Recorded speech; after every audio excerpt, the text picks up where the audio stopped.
Ya, vamos a comenzar entonces. Estamos hoy día en nuestro séptimo capítulo de este estudio Conociendo a Dios y nos hemos enfocado casi completamente en los atributos de Dios.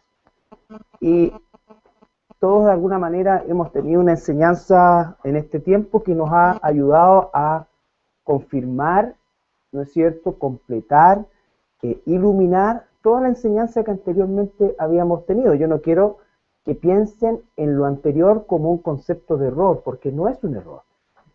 Lo que quiero decirle es que cuando tú hiciste o yo hice una elección por el Señor, esa elección fue real.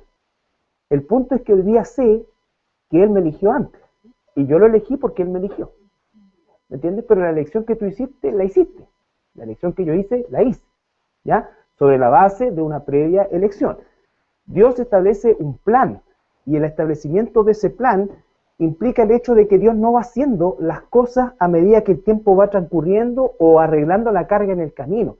Dios estableció una bitácora antes de la fundación del mundo, antes que sucedieran las cosas, ya Él lo había determinado. Entonces, en ese tenor, hemos estado estudiando todos los atributos de Dios, y lo último que vimos la semana pasada decía relación con el amor de Dios.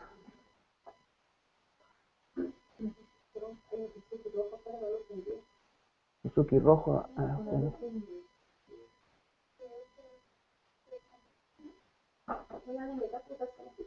¿Sí?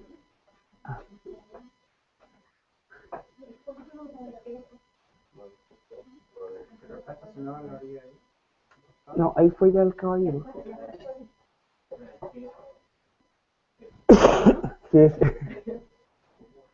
Ya, entonces lo que vimos fue el tema del amor de Dios, entendiéndolo a la luz de la soberanía de Dios, a la luz de la justicia de Dios, a la luz de que Dios es todopoderoso, y lo importante de entender que Dios es consistente en todos sus atributos. La palabra consistente se traduce en la Escritura como sin mezcla, vale decir que cuando es amor, cuando es justicia, no hay trazas de una u otra cosa en uno u otro atributo. Eso es una cosa que Dios tiene, ¿no es cierto? O sea, cuando Él elige amar, ama completamente, ¿no es cierto? Y cuando Él juzga, lo hace también completamente, y su juicio es justo, es santo, es perfecto.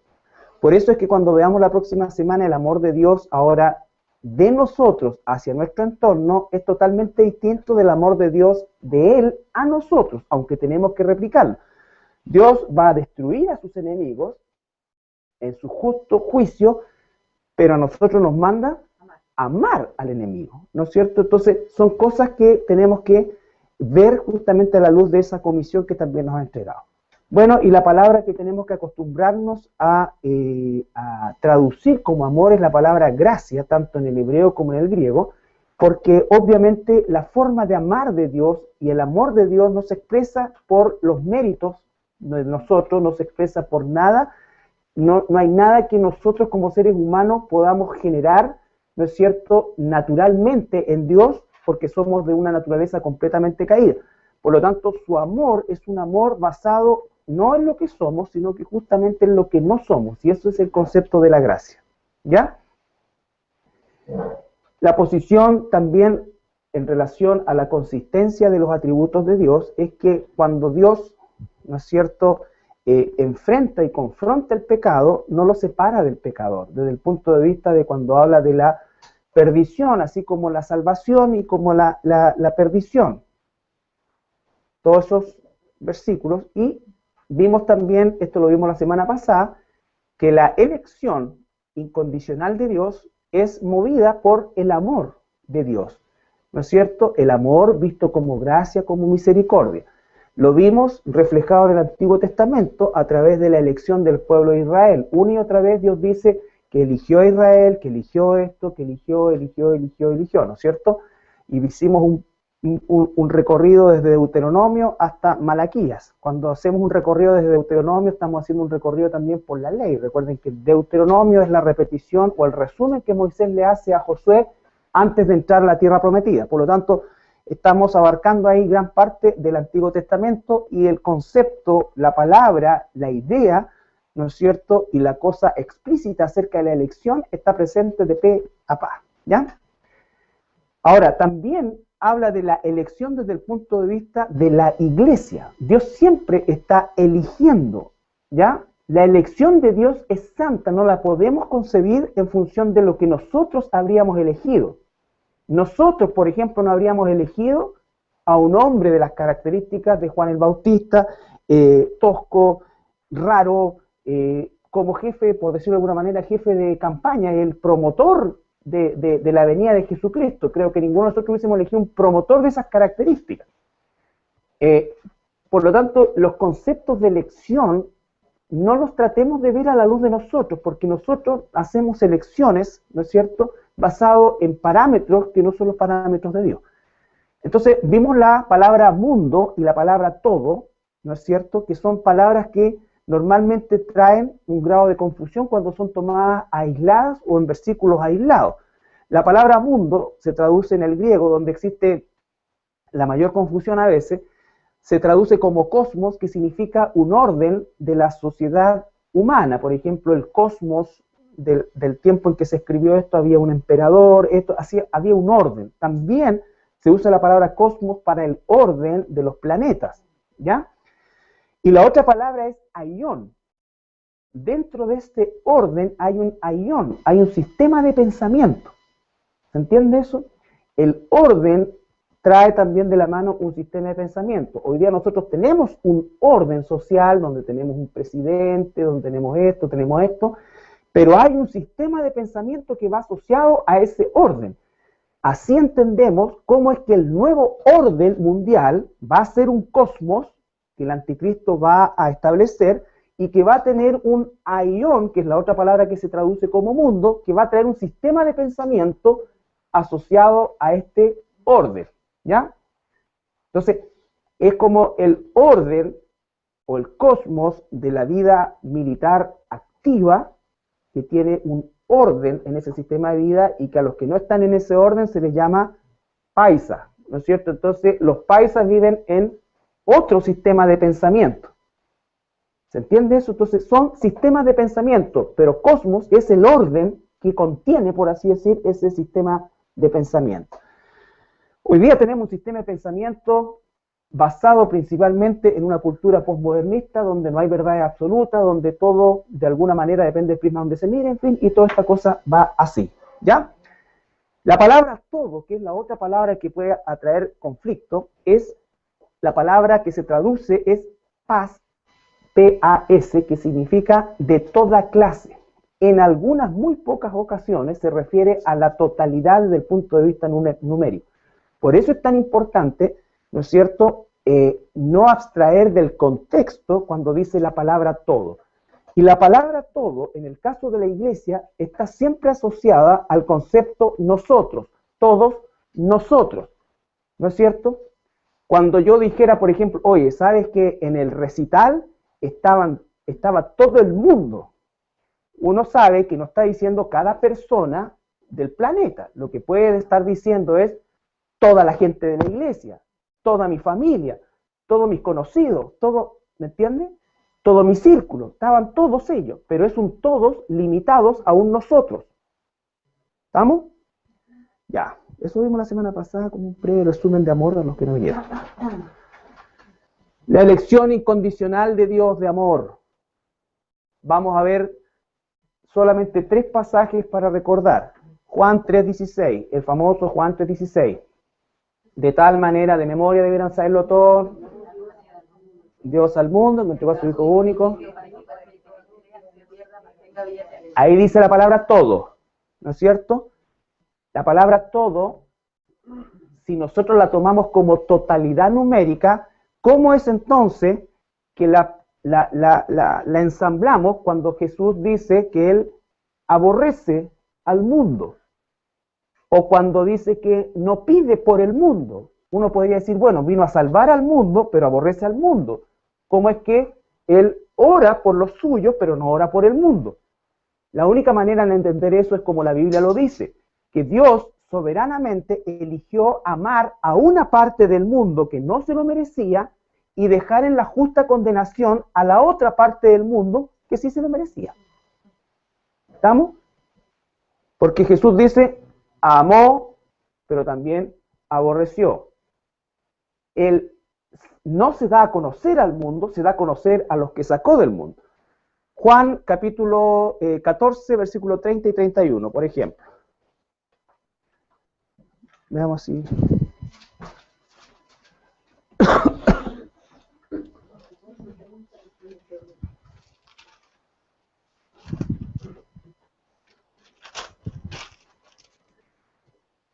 No hablaré ya mucho con vosotros, porque viene el príncipe de este mundo, y él nada tiene en mí.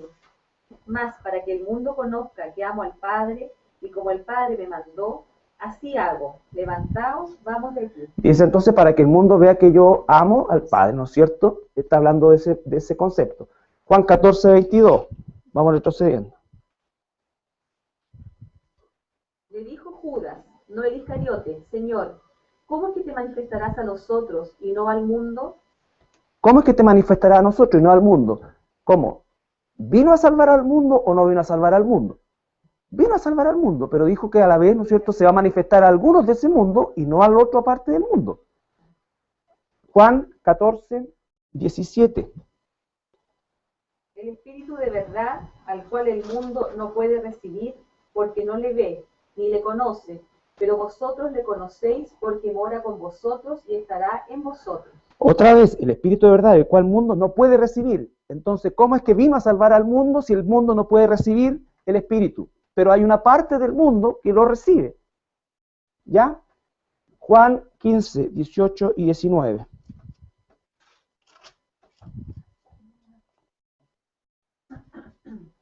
Perdón, 16, 17 y 18 y 19. 16 al 19. No me elegisteis vosotros a mí, sino que yo os elegí a vosotros.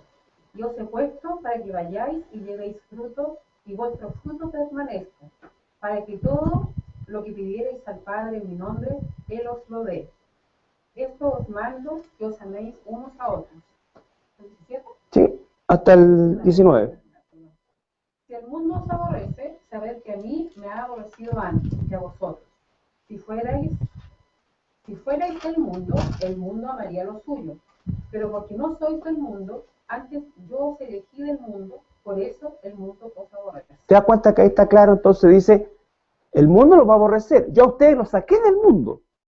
Pero ahora, como los saqué del mundo, el mundo los va a aborrecer. Por lo tanto, una parte del mundo es amada por Dios inmerecidamente y otra parte del mundo es condenada por ese mismo Dios merecidamente. Juan 17, 6.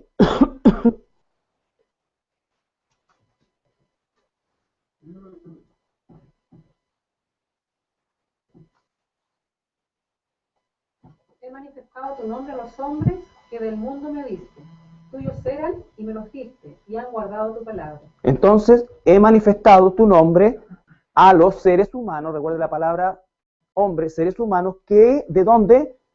Del mundo me diste. Eran tuyos y me los diste. ¿Cuándo es que se los dio? Antes de la fundación del mundo, dice la palabra, ¿no es cierto? Se manifestó en una época de la historia humana, pero ese plan ya estaba hecho antes de la fundación del mundo, porque nosotros estábamos muertos en delitos y pecados. Él nos dio vida. Si el Señor Jesucristo no nos hubiese dado vida en la persona del Espíritu Santo, nosotros nunca, jamás habríamos elegido a Dios. Lo elegimos porque Él nos eligió primero. No me elegisteis vosotros a mí, yo los elegí a ustedes. ¿Ya? Entonces, eso es la maravillosa doctrina de la elección. El que yo no entienda por qué elige a unos y deja a otros, no anula la doctrina de la elección. El punto es que la razón por la cual los eligió a nosotros no está a nuestro alcance. No está a nuestro alcance. Por eso es que dice que acaso el barro le puede preguntar en una analogía casi ridícula, el barro preguntando, pues el barro no habla, no esto, es un elemento inanimado hasta que toma forma según la forma que soberanamente el que está tomando, el que está haciendo, ¿no es cierto?, el trabajo le da. Entonces, a ese nivel nos lleva el Señor de decir, ¿acaso podría el barro preguntarle, o peor que eso, ¿no es cierto?, confrontar al alfarero de por qué me hiciste de tal manera? La respuesta es muy sencilla, no. Entonces, esa misma analogía es para nosotros. No estamos en posición de entender la razón de la elección del Señor. Lo único que sabemos es que Dios hace las cosas santas, perfectas, justas, correctas, y que no se nos debe ni siquiera pasar por la mente una razón, menos una razón relacionada con mérito. Menos. ¿Ya?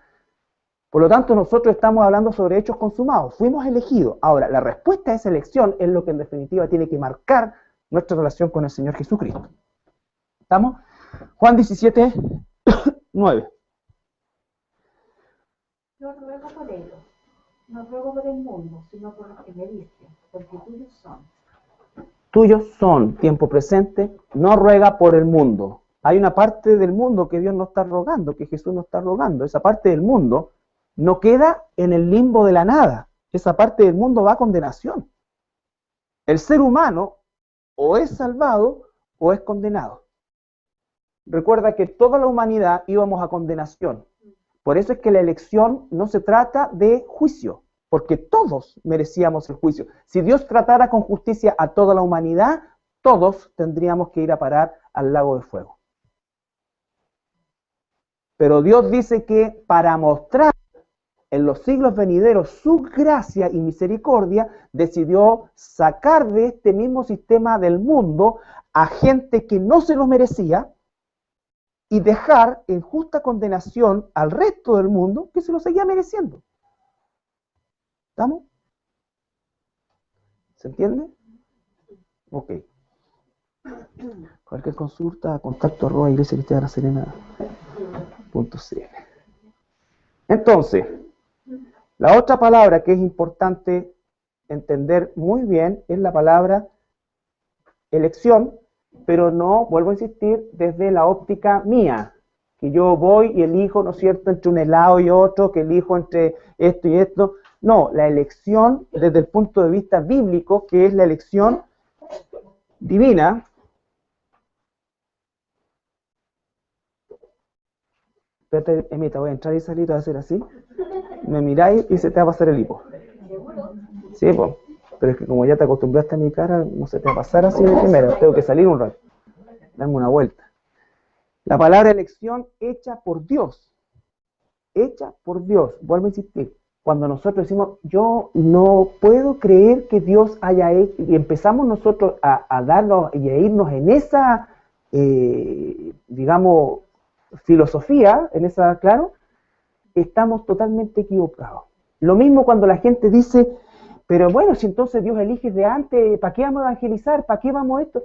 Normalmente, un cristiano verdaderamente nacido no se hace esos cuestionamientos, o por lo menos no permanece en esos cuestionamientos. ¿Sabe por qué?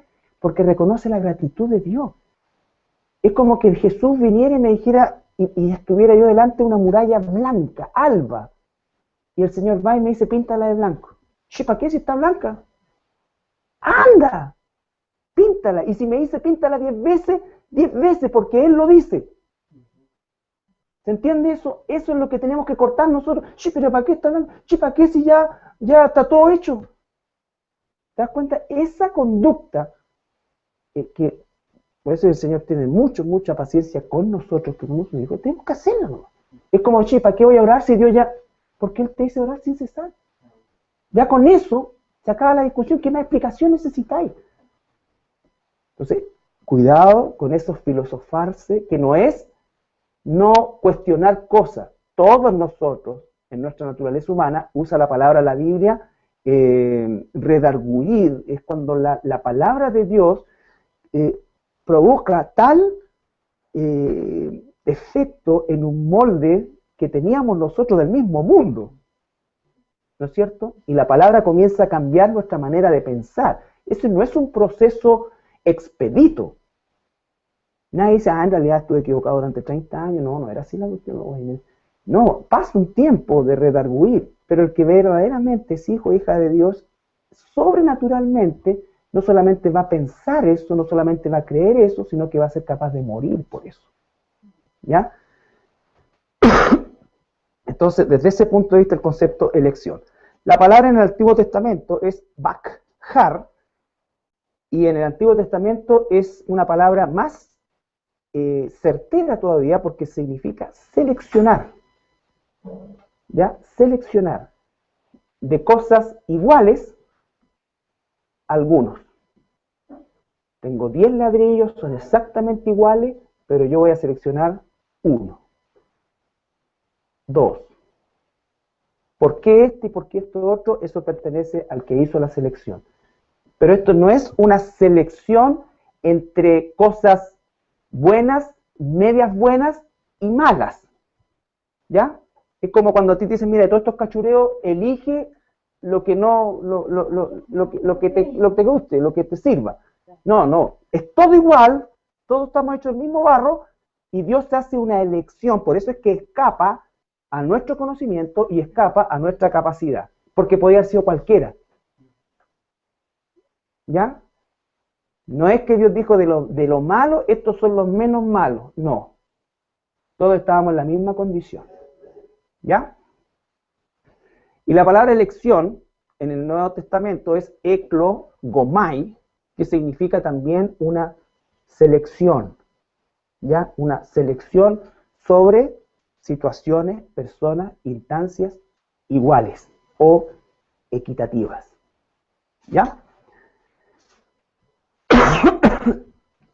Y el primer versículo que vamos a ver es Juan 3:18, falta un 1 ahí, Juan 13:18. Juan 13:18, me parece que es.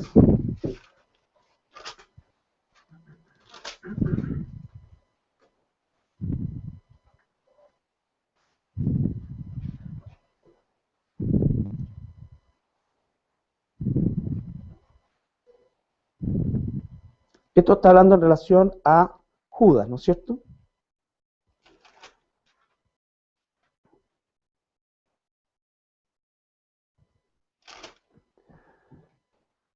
El Señor está diciendo, no hablo de todos vosotros, refiriéndose a los apóstoles.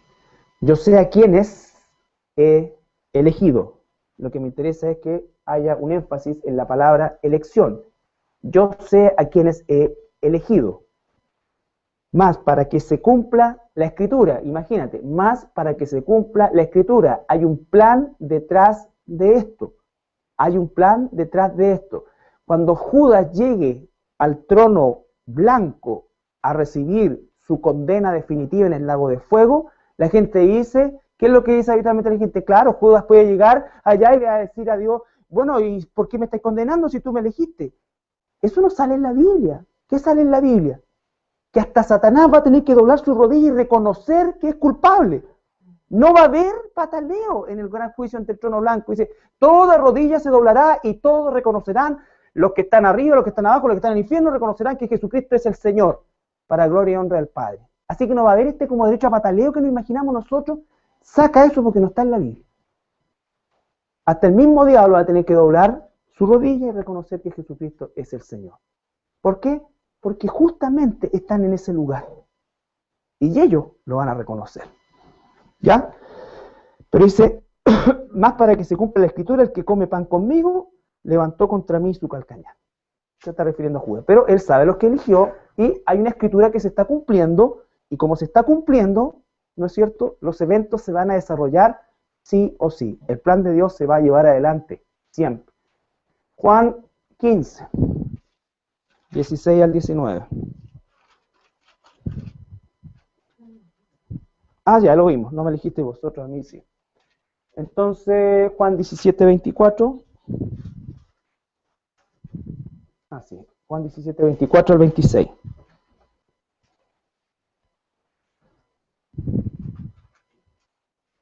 Padre, aquellos que me has dado, quiero que donde yo estoy también ellos estén conmigo, para que vean mi gloria que me has dado, porque me has amado desde antes de la fundación del mundo. Padre justo, el mundo no te ha conocido, pero yo te he conocido, y estos han conocido que tú me enviaste, y les he dado a conocer tu nombre y lo daré a conocer aún, para que el amor con que me has amado esté en ellos y yo en ellos. ¿Se dan cuenta que es un círculo cerradito? Padre, aquellos que me has dado. Primera cosa. Padre, aquellos que me has dado. No toda la humanidad. Jesús no vino a morir por la humanidad. Jesús vino a morir por una parte del mundo que el Padre ya le había dado antes de la fundación del mundo. ¿Estamos? Eso es lo que la Biblia enseña. Jesús no vino a morir para crear un sistema en el cual cualquiera fuera salvo, pero que ninguno fuera asegurada su salvación. Jesús vino a morir por lo que se había perdido. Vino a buscar algo ya predeterminado. Padre, aquellos que me has dado. ¿Cuándo se los dio? Ante la fundación del mundo. Quiero que donde yo esté hoy, ellos, los que me has dado, quiero que donde yo estoy, ellos también ellos estén conmigo, para que vean mi gloria que me has dado, porque me has amado de antes de la fundación del mundo. Padre justo, el mundo, esa parte del mundo, del cosmos, que no te ha conocido. Hay una parte del mundo que no lo ha conocido. ¿Y por qué no lo ha conocido? ¿Porque eran menos inteligentes que tú? ¿Porque eran más malos que tú? No, porque Dios decidió no revelarle su gloria. ¿Ya? Pero yo te he conocido y estos han conocido que tú me enviaste. Y les he dado a conocer tu nombre y les daré a conocer aún más para que el amor con que me has amado esté en ellos y yo con ellos. ¿Ya? Capítulo 20, versículo 16 al 17.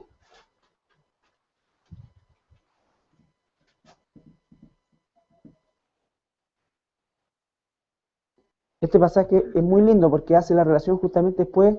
Con esto podemos entender cuando Jesús dice que Él fue el primogénito de una creación, que Dios nos adoptó como hijos, ¿no es cierto? Juan 20, 16 y 17. Jesús le dijo, María, volviéndose a ella, le dijo, Raboni, y quiere decir maestro. Jesús le dijo, no me toques, porque aún no he subido a mi Padre, mas ve a mis hermanos y diles, subo a mi Padre y a vuestro Padre, y a mi Dios y a vuestro Dios. Acotadito.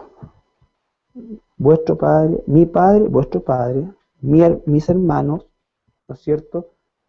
Mi Dios, vuestro Dios. ¿Ya?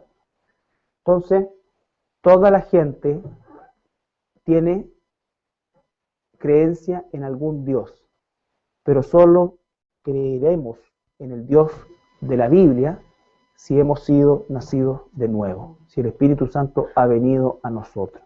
No hay forma de creer la Escritura, ¿no es cierto?, ni de entender espiritualmente la Escritura, si el Espíritu Santo no es quien la enseña. Ustedes entienden lo que la Biblia dice, no porque yo la explico, ustedes entienden lo que la Biblia dice porque el Espíritu Santo se los da a entender. El pastor solamente es un transmisor de la verdad de Dios. Lo que ustedes entienden no lo va a entender quien no tiene el Espíritu, aunque tenga un CI 3 veces más grande que el tuyo, una información más grande que tú. No, tú entiendes porque el Espíritu Santo mora en ti y Él es el que te da el conocimiento. Él es el gran maestro del cristiano, es el Espíritu Santo. ¿Ya? Romanos 9:11. No, este Romanos 9:11 sáltalo porque esto se refiere a Jacob y Esaú, que antes que nacieran Dios ya había determinado amar a Jacob y aborrecer a Esaú. Vamos a 1 Corintios 2, 6 al 10. 1 Corintios capítulo 2, versículo 6 al 10.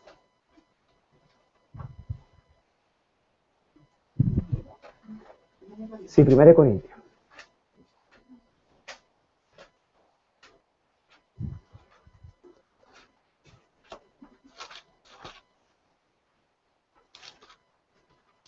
Sin embargo, hablamos de sabiduría entre los que han alcanzado madurez y sabiduría, no de este siglo, ni de los príncipes de este siglo, que perecen.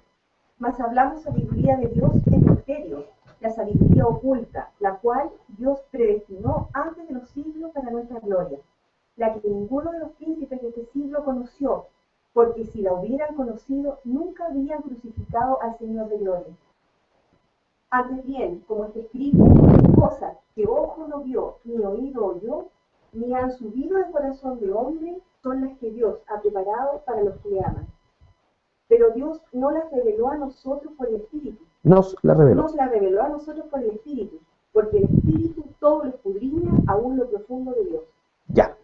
Entonces dice que hay una revelación que el mundo, esa parte del mundo que no fue liberada para salvación, nunca jamás va a entender. La palabra príncipe significa, por así decirlo, líderes de opinión, aquellos sabios que supuestamente el mundo sigue y que dictan las pautas, digamos, de conducta, en fin, las pautas de conocimiento o de sabiduría del mundo. Dice que si ellos hubiesen tenido la revelación que nosotros tenemos, obvio, nunca habrían crucificado a Jesús. Pero si no crucifican a Jesús, no se cumple la Escritura, y si no se cumple la Escritura, no hay salvación. Tenía que ser. ¿Te das cuenta? Hay un plan predeterminado. Entonces, el tema de la elección está en toda la Escritura. El plan de Dios está en toda la Escritura. Si alguien se siente títere, ¿no es cierto? Dele gracias a Dios que es Dios quien está moviendo tu vida y no el diablo, porque nosotros no tenemos voluntad propia. Hay dos titiriteros en este mundo. Uno que Dios le permite titiritear para sus propósitos, incluso que el mismo diablo, y él que nos mueve con un propósito eterno y con un destino glorioso. Y sí, él tiene todo programado. ¿Puedo explicar todo? Claro que no. ¿Puedo dar las razones? Claro que no, porque no soy Dios, soy criatura. Y la criatura solamente es objeto o del amor de Dios o del juicio de Dios. Bendito sea el Señor que Él nos sacó para manifestar su amor. Ahora, cuando uno entra en la categoría de ser hijo de Dios, sabe completamente otra perspectiva en el ser humano. Claro. O sea, el ser humano elegido. De que, como tú dices una vez, dijiste bien claro, la única persona que puede elegir entre el bien y el mal es el Hijo de Dios. El nacido de nuevo, donde mora el Espíritu, claro. Por lo tanto, esa persona de alguna manera tiene esa responsabilidad de seguir a Dios. Y no, o sea, no está esa parte, digamos, tan, no sé si me entiendes, Sí. es solo que uno hace aquí en la tierra para el cielo, ¿me entiendes? Sí. Sí, sí. Lo que pasa es que también uno tiene que conjugarla, y lo vamos a ver cuando veamos a partir de la respuesta nuestra al amor de Dios. Tenemos que conjugarlo eso con que Dios mismo coloca el querer y el hacer. Entonces, tenemos que entender que nada puede salir del control de Él, ¿no es cierto? Pero sí hay una parte hoy día que nosotros, en la cual participamos, no como cambiando el plan de Dios, sino que acoplándonos al plan de Dios, porque antes era imposible que lo hiciéramos, estábamos muertos. ¿Ya? Nosotros no venimos a mejorar. Por eso es una blasfemia gigante cuando se dice que el Evangelio no está completo y hay nuevas revelaciones y toda esta cosa. Todo eso viene directamente de las fauces del infierno, no de la palabra de Dios. Lo que nosotros no vamos a mejorar el plan de Dios, no vamos a cambiar el plan de Dios, no vamos a modificar nada de lo que Dios preestableció ante la fundación del mundo. Lo que vamos a hacer nosotros es nos vamos a acoplar por gracia a eso que Dios está haciendo. ¿Ya? ¿Qué nos falta? 1 Tesalonicenses 1:4.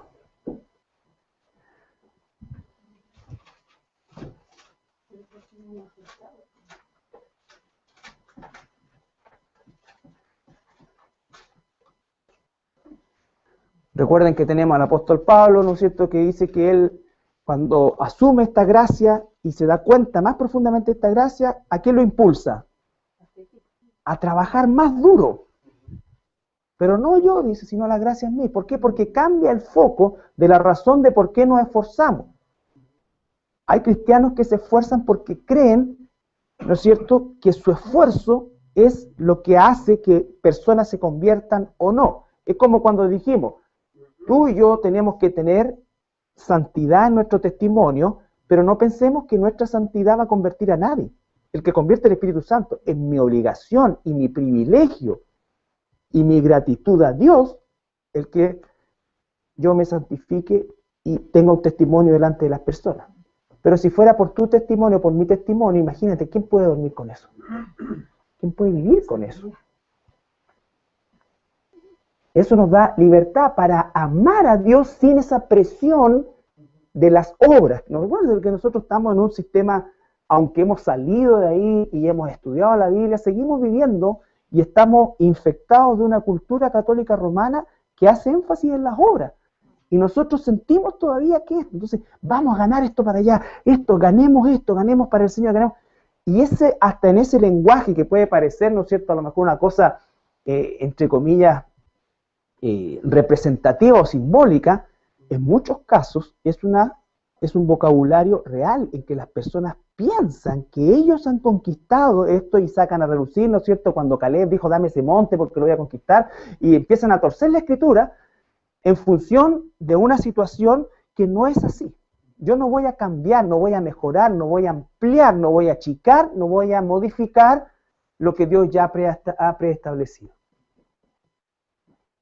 Primera Tesalonicenses.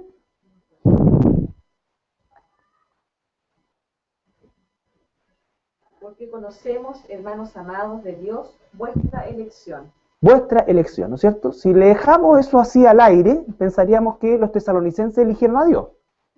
Pero vamos a 2 Tesalonicenses.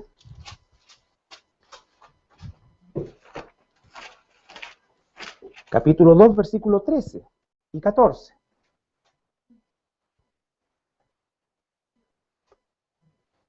Mismas personas, misma iglesia, segunda carta.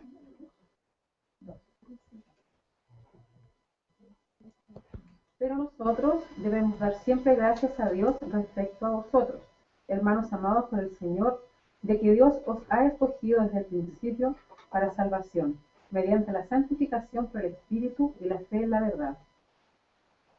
¿No es cierto? Entonces dice, Dios lo eligió, Dios lo santificó, Dios lo llamó. Entonces dice, sí, ustedes son elegidos para salvación, escogidos. Y la Biblia dice que muchos son los llamados, pero pocos los escogidos. ¿Por qué dice eso? ¿Por qué piensa? Predica el evangelio, eso Claro. me llama, pero no todo es justo. Eso es porque el llamado que tú y yo tenemos que hacer es universal, pero la elección es personal y la hace el Señor. Nosotros vamos y predicamos a toda criatura, dice la palabra. Pero la elección es de Dios. Es de Dios. Por eso es que nosotros somos parte de la bendita cosecha del Señor. Quizás Dios usó años atrás a otra persona para que sembrara, quizás a mí me usó para cosechar, o viceversa, pero finalmente la elección siempre es de Él. La preparación siempre es de Él. Nos acopla y nos da y ese es el propósito más grande que tenemos como seres humanos. Porque el resto de la humanidad está jugando al Metrópoli. Nada de lo que están ganando, perdiendo, todo va a servir para la vida eterna. Es terrible. Por eso es que es terrible cuando un cristiano se envuelve en ese juego de Metrópoli y empieza a creérsela. Y a ser feliz o infeliz de acuerdo a lo que gana o pierde en el juego de Metrópoli. Si es un juego, se va a terminar. Lo único que va a valer es si somos hijos o no lo somos. Y tenemos que dar infinita gracia de que somos hijos. Cuando estemos allá no va a importar si ganamos o perdemos. Es como ya guardemos el juego, se acabó. Y ahora volvamos a la realidad. Pero cuando nosotros nos abstraemos de la verdadera realidad que tenemos nosotros, para el mundo, la realidad nuestra es ¿qué cosa? Locura. ¿Te das cuenta? Entonces sí, somos parte de un juego, pero ya no somos parte de un sistema. Vale decir que nuestro sistema de pensamiento y el orden del mundo ya no es lo que rige nuestra vida. Entonces, cuidado con eso, porque también nosotros podemos llegar a perder la paz por comenzar a creer que el juego de esta vida es la realidad final de las cosas, no es la realidad final. Es terrible, ¿no es cierto? Y por eso es que dice el Señor, no sé, el Hugo dijo, Huguito, hay que hacer tesoros en el cielo, porque ahí donde ahí no es juego de Metrópoli, ahí es verdadero, ahí es real, ahí vale, ¿ya? Apocalipsis 13, 8.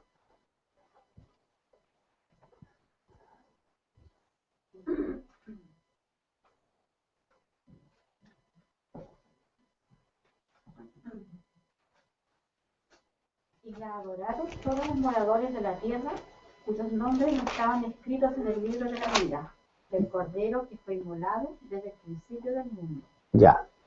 Fíjate que el Cordero dice que fue inmolado desde el principio del mundo. Nosotros sabemos que el Cordero fue inmolado hace 2000 años atrás, un poco más de 2000 años atrás. ¿De qué está hablando? Que el plan de la inmolación de Jesús era algo ya hecho, ¿no es cierto? Pero dice que estamos hablando ahora de otra dispensación donde no va a estar la iglesia. Pero la mecánica de la acción del Señor, porque ahí es donde hablamos de la consistencia de sus atributos. Él es soberano y esa consistencia de atributos no cambia en el tiempo del Antiguo Testamento, ya vamos a ver, no cambia en la iglesia y no va a cambiar en el tiempo de la tribulación y la gran tribulación, que es otra, entre comillas, dispensación. Él sigue eligiendo personas. ¿Quiénes van a adorar a la bestia? Los que no están escritos en el libro de la vida, los que no están elegidos. ¿Ya? Por lo tanto, el cristiano de esa época, aunque pase lo que pase, no se va a rendir al anticristo. No se va a rendir al anticristo. El cristiano verdadero, aunque escuche 500.000 voces, va a seguir solo a la de Jesús. Y al revés, el que no es cristiano va a seguir cualquier voz menos la de Jesús. Menos la de Jesús, porque no, su oído no ha sido puesto por el Espíritu Santo en sintonía con. 17:8.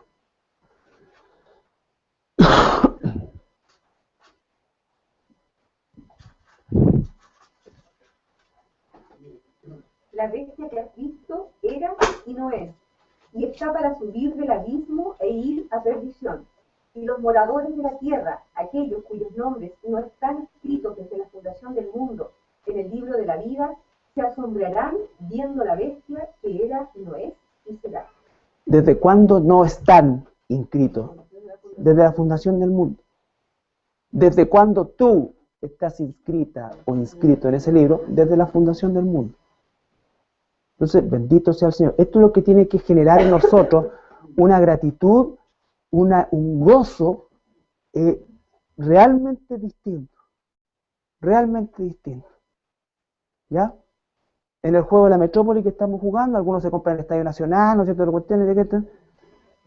Después pierden el Estadio Nacional, ¿no es cierto? Caen a la cárcel, pierden un turno, y estamos nosotros ahí. Y nosotros vamos recorriendo de acuerdo a lo que el Señor quiere. Pues. De repente vimos la dehesa y de repente vimos, para no ofender a nadie, en cualquier lado. Nunca se... O vive acá, son las circunstancias de la vida.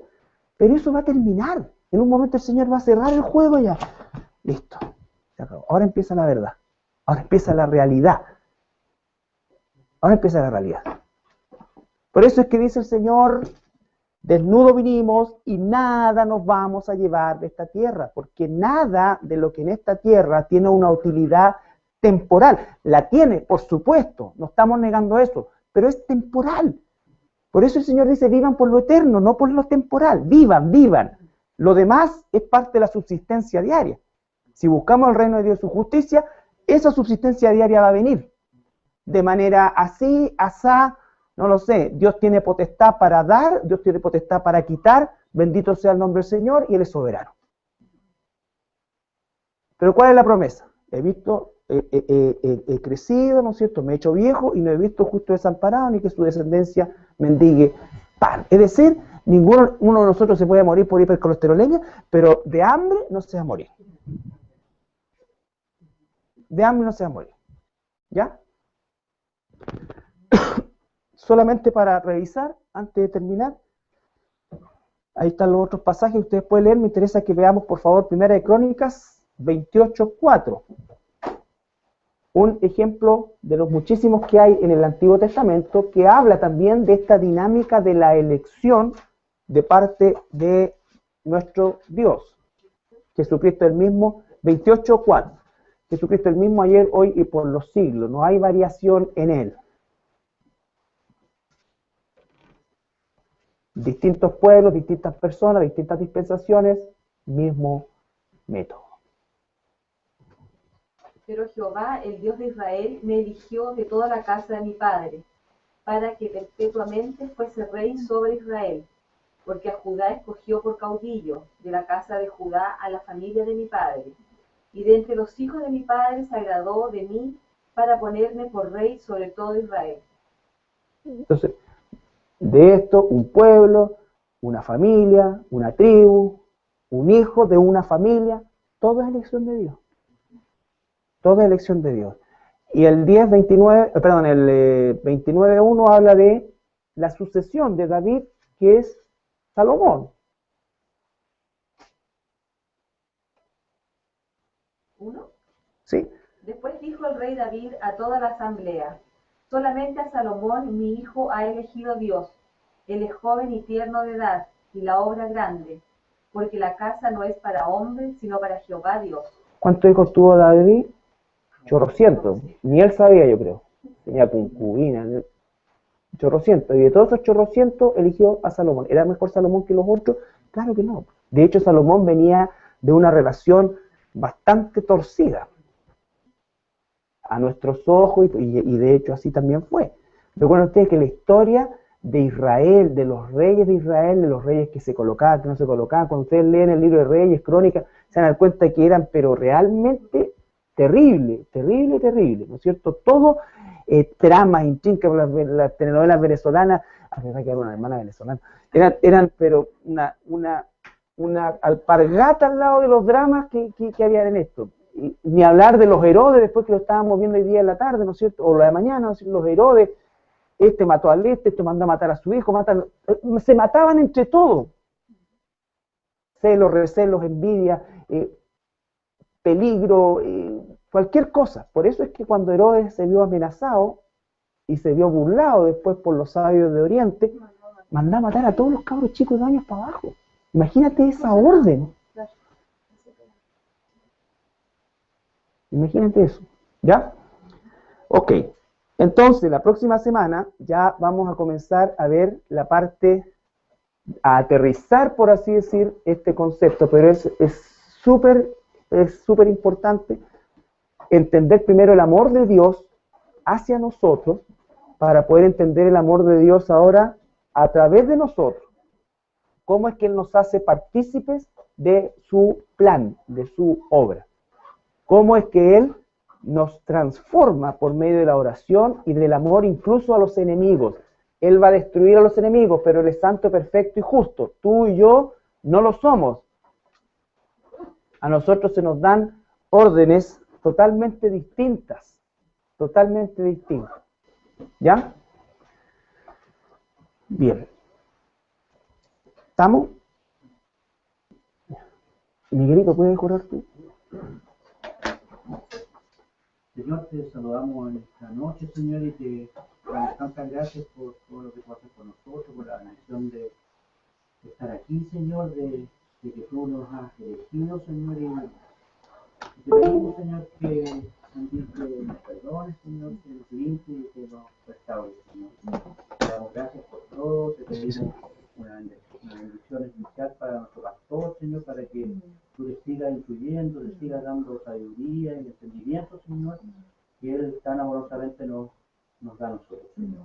Te agradecemos por todo, Señor, y te pedimos también que podamos volver a nuestros hogares sin ninguna novedad, Señor. Y todo esto lo pedimos en el nombre de nuestro Señor Jesucristo. Amén. Amén.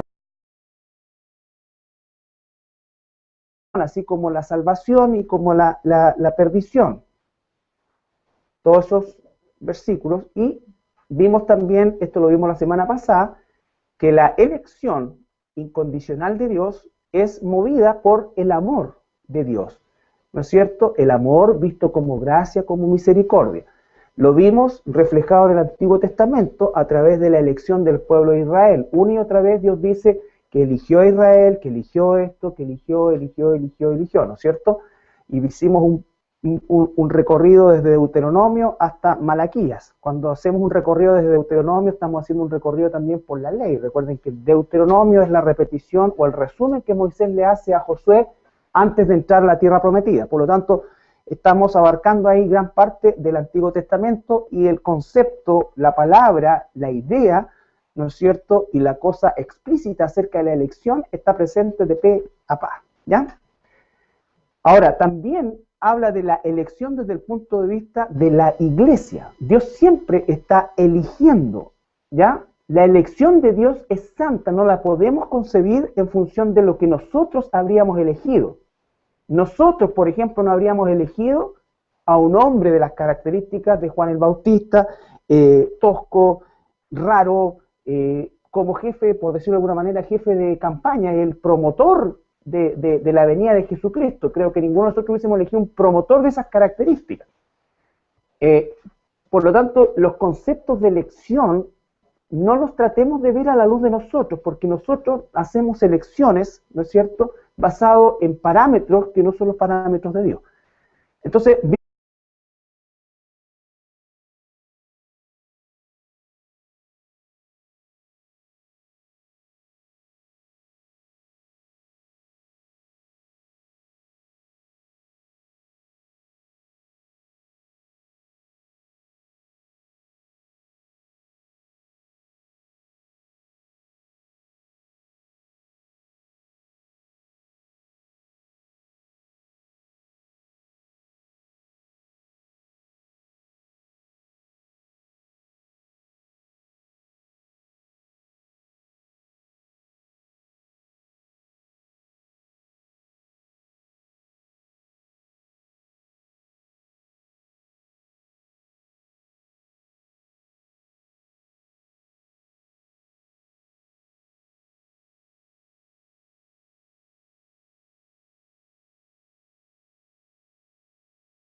ya, vamos a comenzar entonces.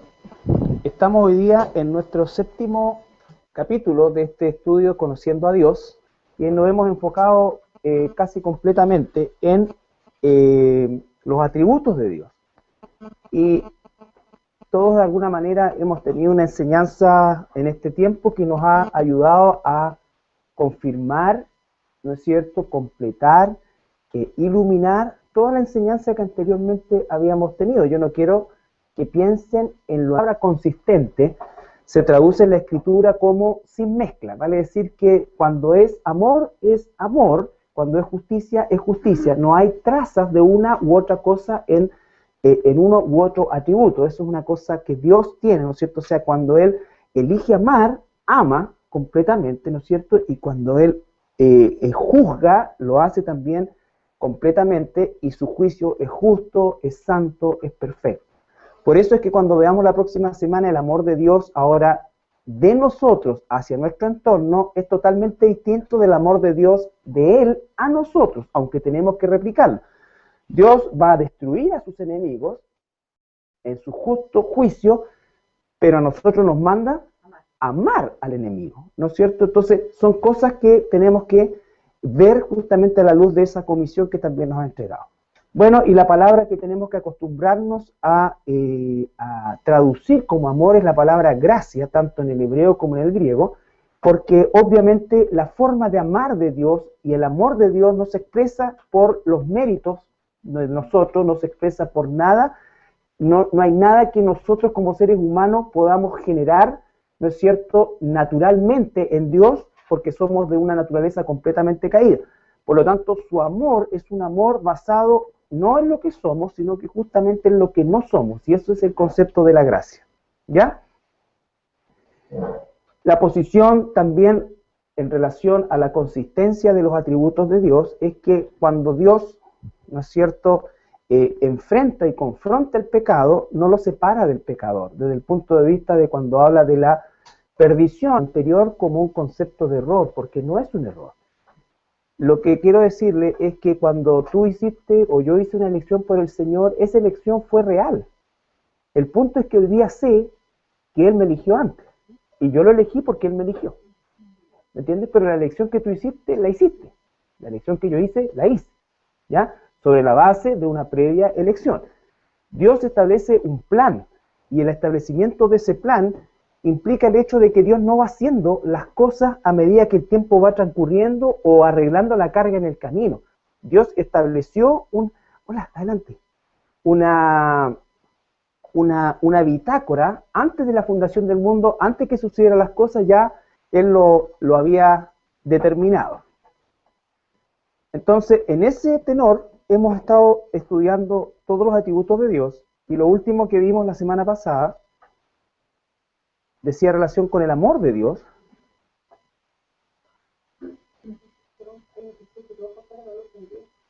Suzuki rojo. Bueno.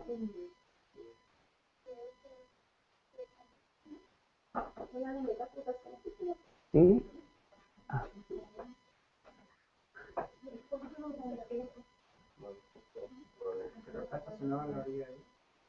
No, ahí fue ya el caballero.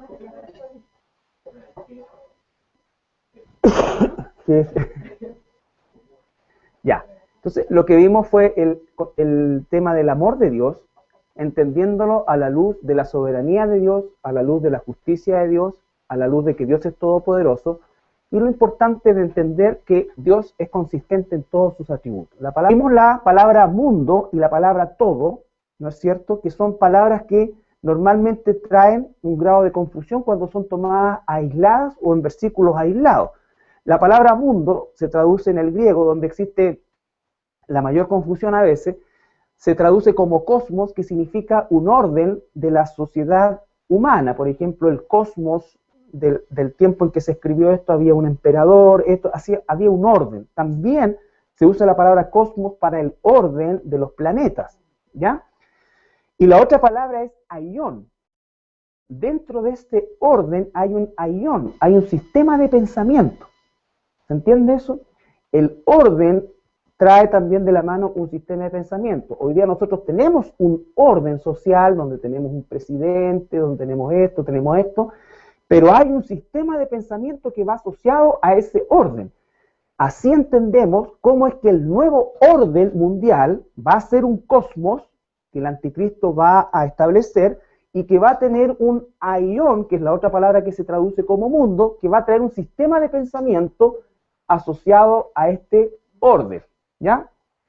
Entonces, es como el orden o el cosmos de la vida militar activa, que tiene un orden en ese sistema de vida y que a los que no están en ese orden se les llama paisas, ¿no es cierto? Entonces, los paisas viven en otro sistema de pensamiento. ¿Se entiende eso? Entonces, son sistemas de pensamiento, pero cosmos es el orden que contiene, por así decir, ese sistema de pensamiento. Hoy día tenemos un sistema de pensamiento basado principalmente